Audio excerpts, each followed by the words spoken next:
पे सरिता अपने दोनों बेटे रितेश, राहुल और दोनों बहुएं पारुल और ईशा के साथ रहती है। सरिता के तो मजे ही मजे हैं। दोनों बहुएं मिलकर पूरा घर संभाल लेती है। उसे घर में कुछ काम नहीं करना पड़ता।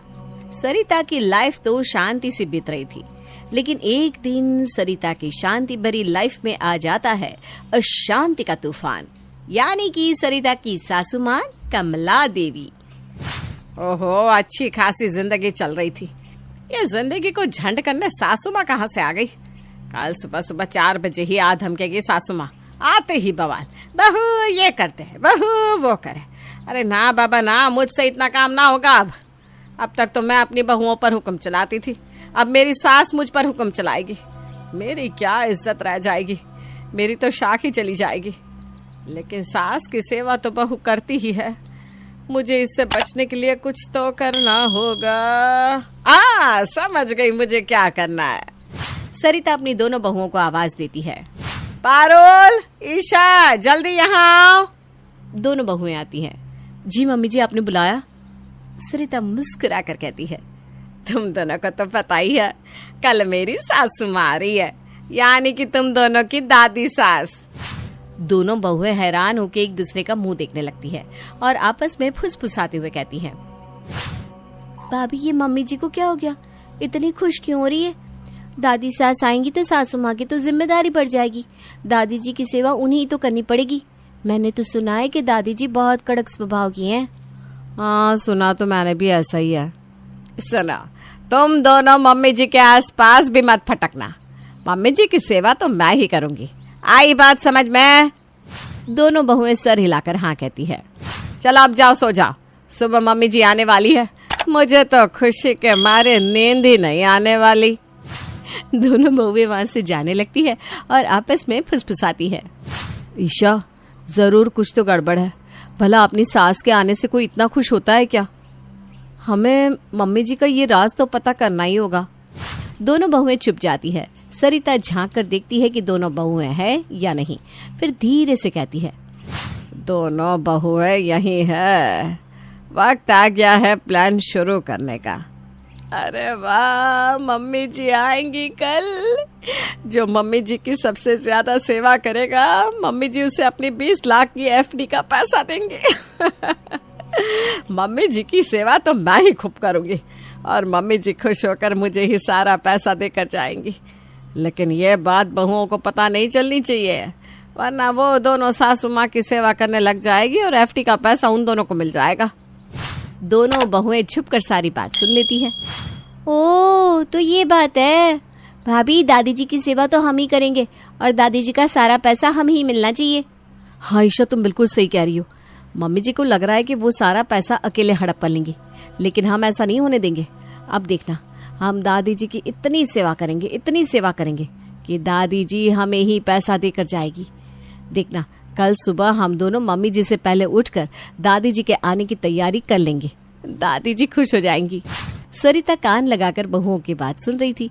दोनों बहुएं वहां से चली जाती है। यस, अब आएगा मजा। अब दोनों बहुएं करेंगी सासू माँ की सेवा और मैं करूंगी आराम। सुबह की 3:30 बजे दोनों बहुएं तैयार होकर अपने कमरे से बाहर आती है। ईशा, 3:30 बज गया है। दादी जी बस थोड़ी देर में आ जाएंगी। उनके आने से पहले सब तैयार है ना? हाँ भाभी, सारी तैयारी हो चुकी है। भाभी चलो ना, दरवाजे पर खड़े हो जाते हैं, वरना जब दादी जी आएंगी तो दरवाजे की घंटी की आवाज से मम्मी जी जाग जाएंगी और वही दादी जी की सेवा करने लगेंगी। हाँ, तुम बिल्कुल सही कह रही हो। दोनों बहुएं दरवाजे पर खड़ी हो जाती है। तभी आती है दादी जी।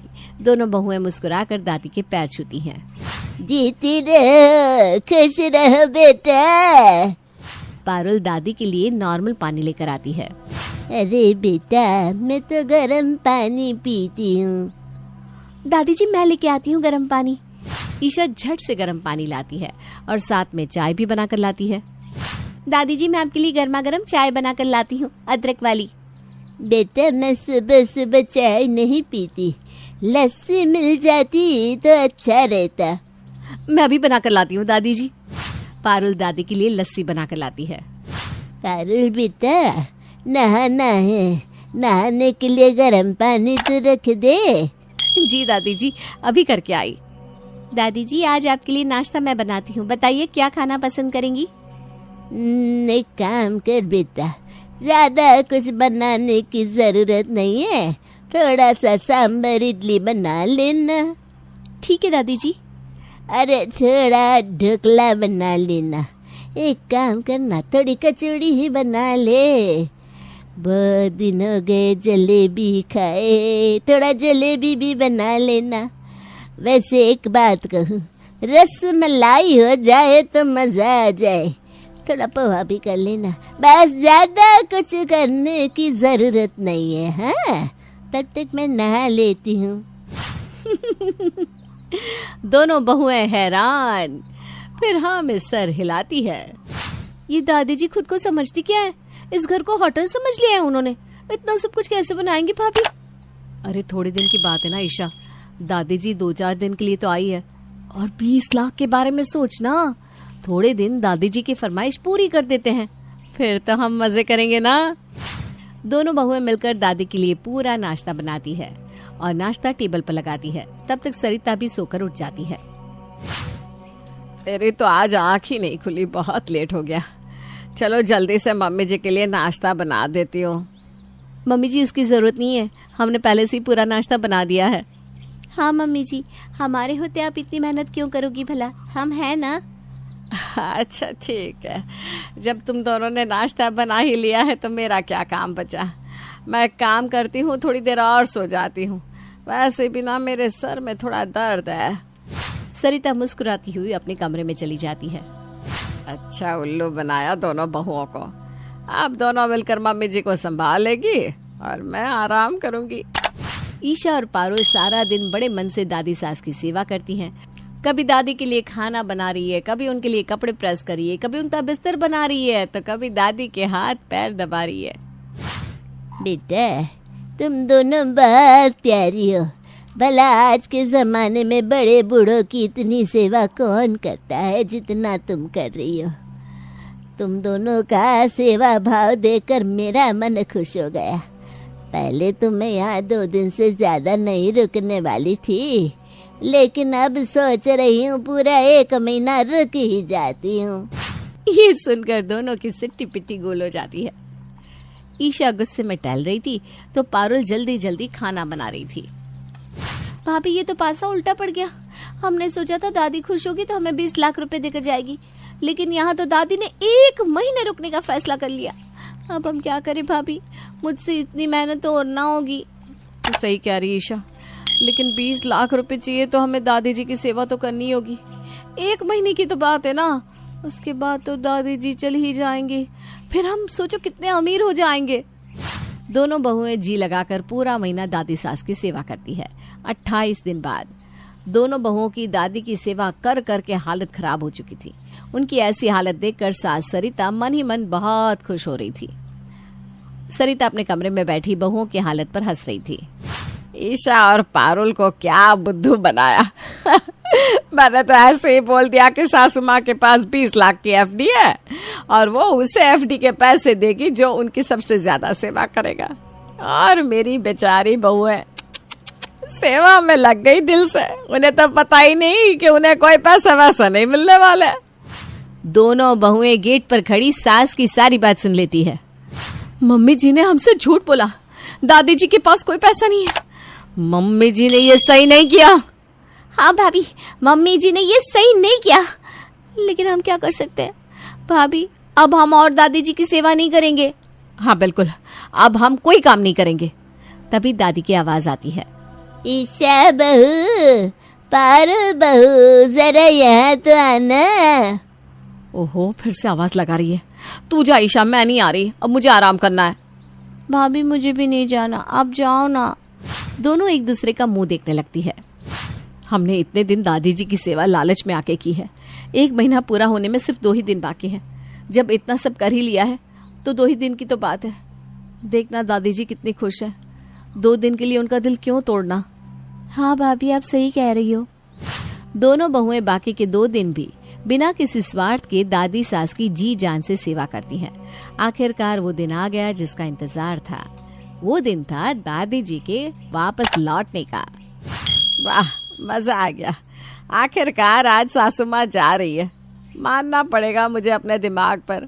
मैंने बहुओं को बेवकूफ बनाकर सारा काम करा लिया। दादी जाने लगती है। बेटा, तुम दोनों ने मेरी बहुत सेवा की। मन तो कर रहा है कि हमेशा के लिए यहीं रुक जाऊं। दोनों बहुएं हैरान होकर एक दूसरे का मुंह देखने लगती है।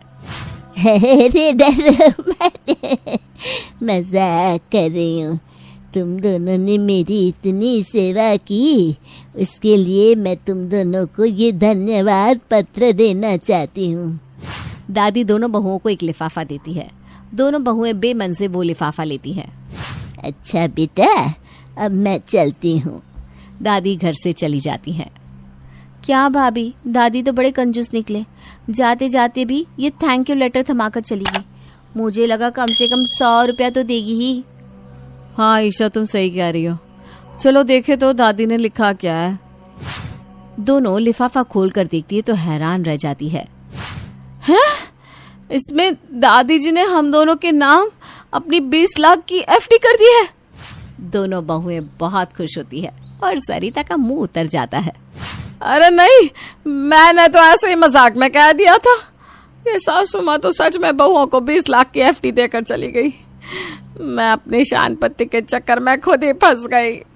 अब मुस्कुराने की बारी बहुओं की थी।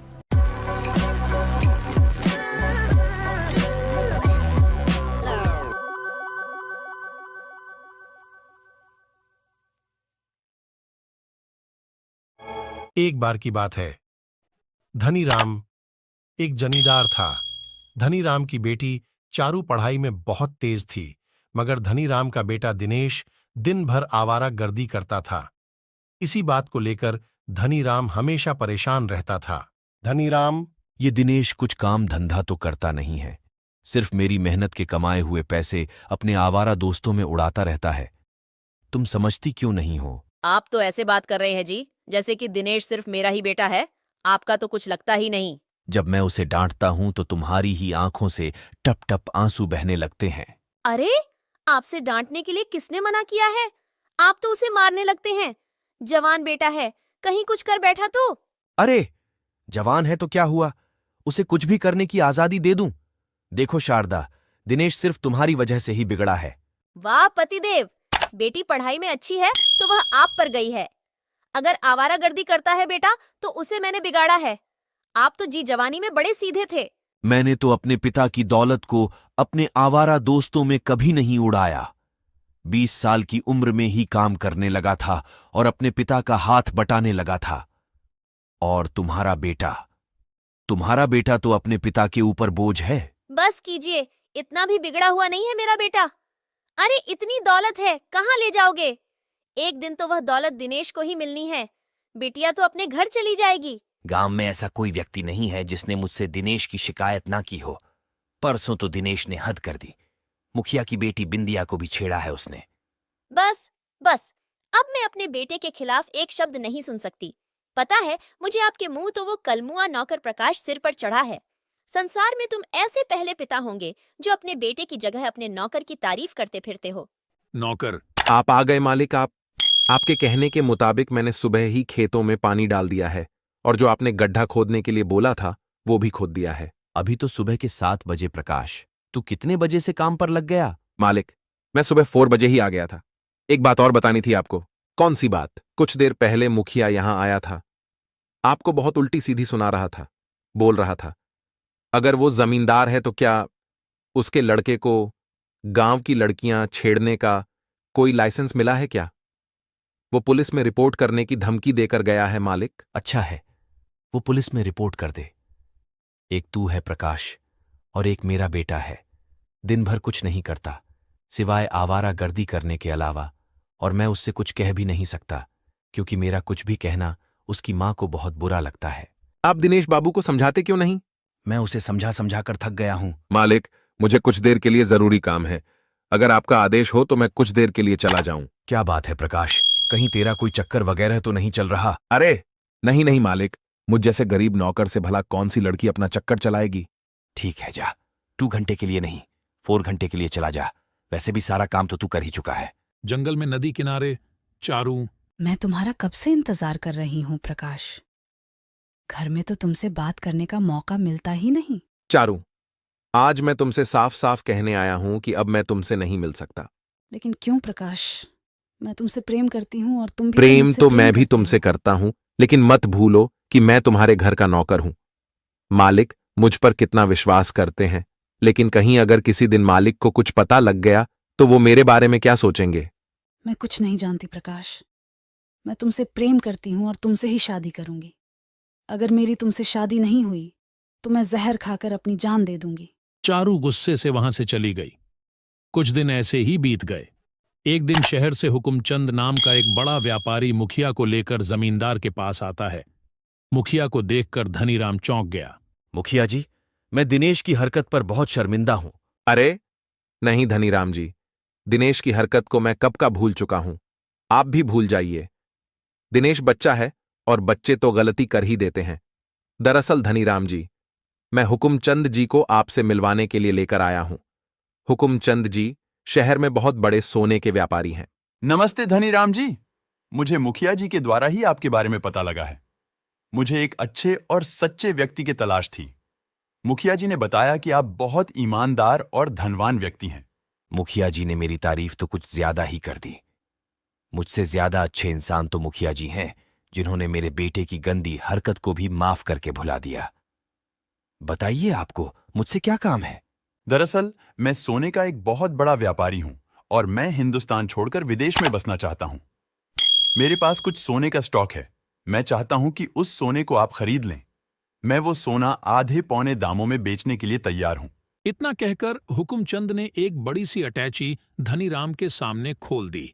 उसमें ढेर सारे सोने के बिस्कुट रखे हुए थे। सोने को देखकर धनीराम बुरी तरह से हैरान हो गया। लेकिन इतना ढेर सारा सोना आप शहर में किसी को भी बेच सकते हैं। जी बिल्कुल बिल्कुल, लेकिन मैं चाहता हूं कि यह सोना किसी गांव के व्यक्ति के पास रहे, क्योंकि गांव के व्यक्ति बहुत दयालु स्वभाव के होते हैं और लोगों की मदद करते हैं। वैसे तो यह सोना 5 करोड़ का है, लेकिन मैं यह सोना आपको सिर्फ 2 करोड़ में बेचने के लिए तैयार हूं, यानी आधे दाम से भी कम। हुकुमचंद की बात सुनकर धनीराम सोच में पड़ गया, क्योंकि वह 2 करोड़ की जायदाद का मालिक था। सोच क्या रहे हो धनीराम जी? अगर आपके पास कैश नहीं है तो आप अपनी संपत्ति बेचकर इस सोने को खरीद लो और बाद में सोने को मुनाफे में बेच देना। आपकी संपत्ति भी दोगुनी हो जाएगी। मुझे 1 हफ्ते का समय दीजिए। 1 हफ्ते बाद आप 2 करोड़ ले जाना और सोना मुझे दे जाना। धनीराम ने अपनी सारी जायदाद बेचकर 2 करोड़ की रकम इकट्ठा कर ली। 1 हफ्ते के बाद हुकुमचंद वहीं सोने की अटैची लेकर आया। गिन लीजिए हुकुमचंद जी, पूरे 2 करोड़ हैं। मुझे आप पर पूरा भरोसा है धनीराम जी। रुपए गिनकर मैं आपका अपमान नहीं करना चाहता। धनीराम जी, एक बार सोने को किसी जौहरी से चेक करवा लेते। कैसी बातें कर रहे हो मुखिया? तुम हमारे गांव के हो, मुझसे धोखा थोड़े ही करोगे। मुखिया और हुकुमचंद रुपए लेकर वहां से चले गए। अगले दिन धनीराम वह सोना बेचने के लिए शहर गया, मगर शहर में जाकर उसे पता लगा कि वह सारा सोना नकली था। धनीराम बर्बाद हो चुका था। अब उसके पास सिर्फ घर के सिवाय कुछ भी नहीं बचा था। मुखिया अपने परिवार सहित गांव से फरार हो चुका था। एक दिन धनीराम ने अपने बेटे दिनेश को बुलाकर कहा, दिनेश बेटा, तुम तो जानते हो मेरे साथ कितना बड़ा धोखा हुआ है। मैं सड़क पर आ गया हूं और अब मेरी बूढ़ी हड्डियों में इतनी ताकत भी नहीं कि मैं मेहनत कर सकूं। तुम जवान हो, कोई काम धंधा क्यों नहीं करते ताकि परिवार की रोजी रोटी चल सके? दिमाग तो ठीक है आपका पिताजी। एक तो आपने सारी दौलत पानी की तरह बहा दी, ऊपर से अब मुझे मेहनत करने के लिए बोल रहे हैं। मैं आपका खर्चा नहीं उठा सकता। दिनेश बाबू, आपको अपने पिताजी से इस तरह से बात करते हुए शर्म नहीं आती? मैंने अपनी आंखों से देखा था कि कुछ समय पहले आपने धनीराम जी की तिजोरी से 10 लाख रुपए चुराए थे। उस रकम में से ही आप कुछ पैसे धनीराम जी को दे दीजिए। मैं उसमें से एक फूटी कौड़ी भी पिताजी को नहीं दूंगा। वह पैसे मेरे खर्चे के हैं और तू 2 कौड़ी का नौकर मुझे आदेश देगा। चल भाग यहां से। प्रकाश, तुझे मेरे बेटे से इस तरह से बात करते हुए शर्म नहीं आती? निकल जा मेरे घर से और दोबारा यहां पर कदम मत रखना। ये कैसी बातें कर रहे हैं आप? बिल्कुल सही बोल रहा हूं। ठीक है मालिक, आप कहते हैं तो मैं यहां से चला जाता हूं, लेकिन मुझे आपका ये दुर्व्यवहार हमेशा याद रहेगा। प्रकाश रोते हुए वहां से चला गया। धनीराम अपने कमरे में जाकर रोने लगा।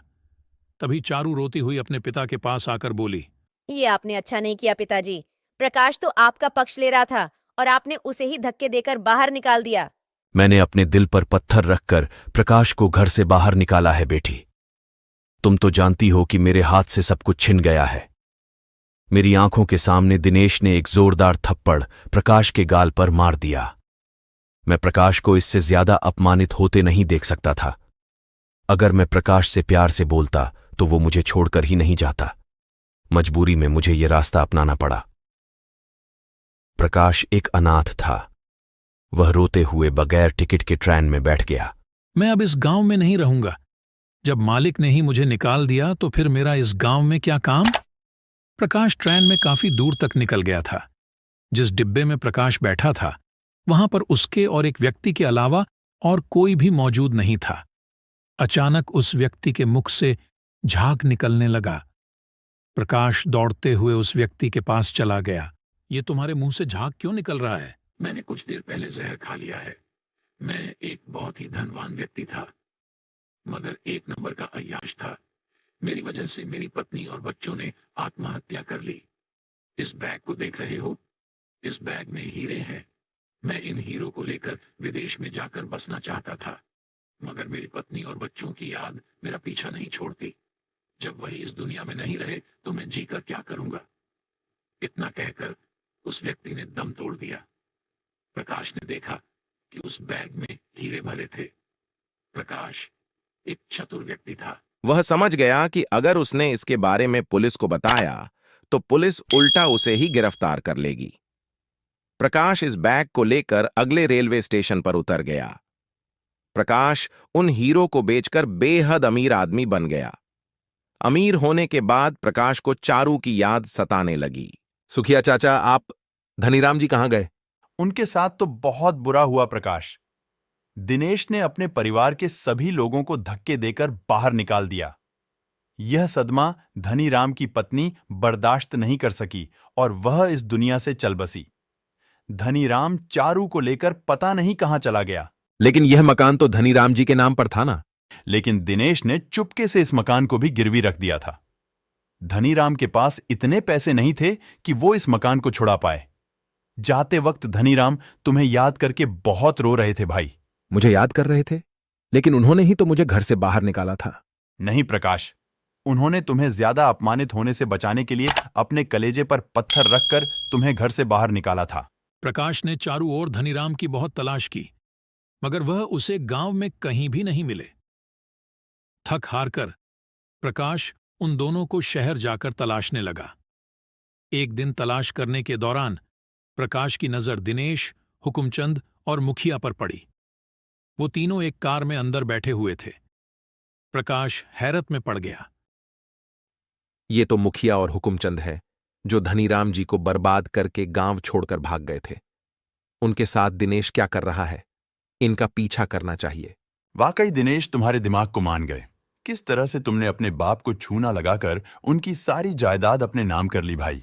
अगर मुखिया जी इसमें मेरा साथ नहीं देते तो मैं अपने मकसद में कभी कामयाब नहीं हो पाता।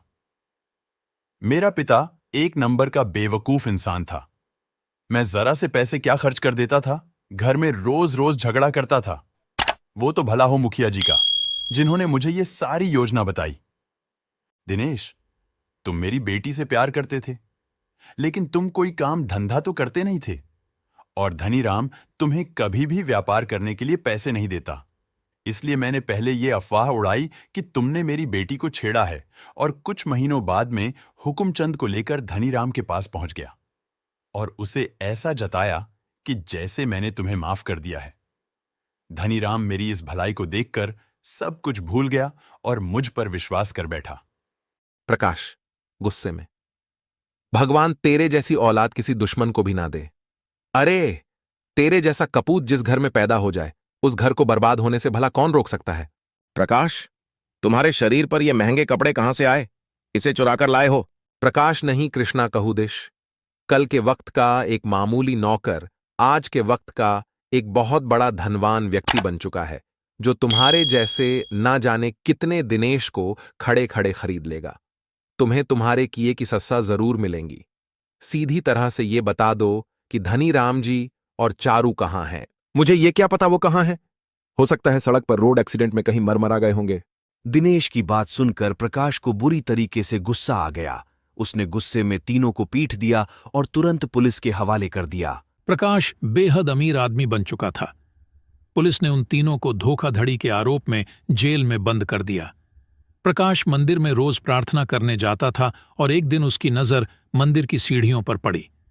उसने देखा कि मंदिर की सीढ़ियों पर धनी राम और चारू बैठे हुए थे। प्रकाश तुरंत वहां पर पहुंचा। मालिक, मैं आ गया। मैंने आपको कहां कहां नहीं ढूंढा। तू तो बहुत बड़ा आदमी बन गया है रे प्रकाश। हाँ मालिक, लेकिन मैं कल भी आपका नौकर था और आज भी आपका नौकर हूं। तेरे जाने के बाद इस संसार ने हम पर कई कहर ढाए। प्रकाश को देखकर चारू की आंखों में खुशी के आंसू आ गए। इस कहानी से आपने क्या सीखा? नीचे कमेंट में हमें जरूर बताएं।